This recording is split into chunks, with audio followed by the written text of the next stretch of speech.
Começa agora. Diário Econômico PicPay. Uma análise das principais informações que impactam os mercados, A economia global e do Brasil. de segunda a sexta, às 6 da manhã, no Spotify e YouTube. Fala pessoal, bom dia. Meu nome é Igor Cadillac, economista aqui do PicPay, e sejam bem-vindos de volta ao seu Diário Econômico. Hoje é segunda-feira, dia 14 de outubro de 2024. Na semana passada, as consequências do furacão Milton e a continuidade com as preocupações no Oriente Médio mantiveram a aversão a risco elevada nos mercados.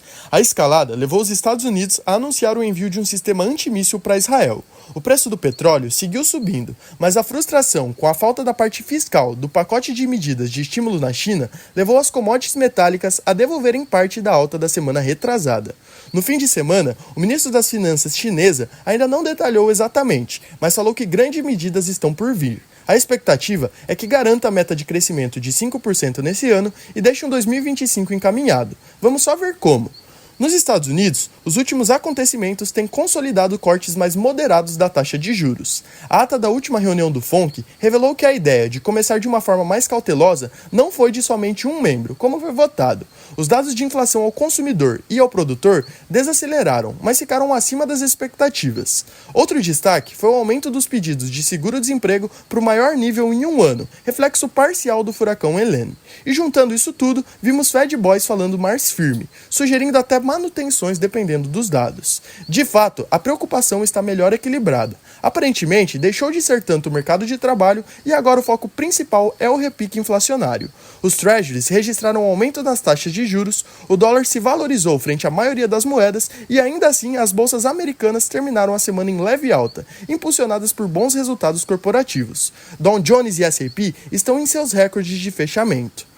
No Brasil, a indicação de Gabriel Galípolo para a presidência do Banco Central a partir do ano que vem foi aprovada tranquilamente no Senado e, por ora, pelo mercado. Seu discurso amenizou as preocupações da condução da política monetária de um BC composto por uma diretoria formada majoritariamente por nomes indicados pelo atual governo. Outro ponto positivo foi o PCA, que veio um pouco abaixo do esperado e com um qualitativo saudável, com desaceleração dos serviços. Mesmo assim, o saldo nos mercados acabou sendo bem negativo. No momento de fiscal preocupante, a ideia do governo de estender a isenção do imposto de renda para quem recebe até R$5 mil por mês jogou mais lenha na fogueira. O risco Brasil disparou e ninguém escapou da fumaça. O Ibovespa caiu quase 1,5% e foi o menos intenso dos movimentos. Na moeda, o real desvalorizou quase 3%, fechando em 5,61 contra o dólar. E nos juros, a curva disparou, flertando com uma Selic terminal de 13,5%. Para a agenda da semana, ela é relativamente tranquila. Os holofotes estarão na reunião de política monetária do Banco Central Europeu que acontece na quinta. Embora o mercado inicialmente esperasse uma manutenção dos juros, a recente desaceleração da inflação e da atividade econômica ampliou as apostas em um corte, para 3,25%. Isso já está precificado, mas surpresas não são descartadas. Nos Estados Unidos, o destaque são os dados do varejo e da indústria de setembro. A expectativa é de uma alta de 0,2% no comércio, enquanto a produção industrial deve ter uma queda de 0,1%. Além disso, teremos várias divulgações do setor imobiliário. Ele continua preocupando, mas vamos ver se o alívio visto no CPI permite um alívio disseminado. Toda essa composição vem bem em linha com os últimos números de atividade. E para fechar, ao longo da semana, dirigentes do Fed seguem discursando e direcionando as expectativas para a política monetária. Volatilidade não está faltando.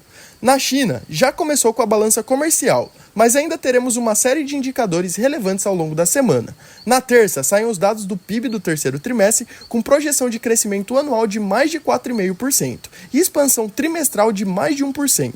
Além disso, os dados de setembro devem indicar uma leve alta na produção industrial e um cenário ainda fraco nas vendas no varejo. O setor de construção deve seguir pesando negativamente sobre o investimento fixo. Para fechar, no Brasil, a agenda é bem esvaziada.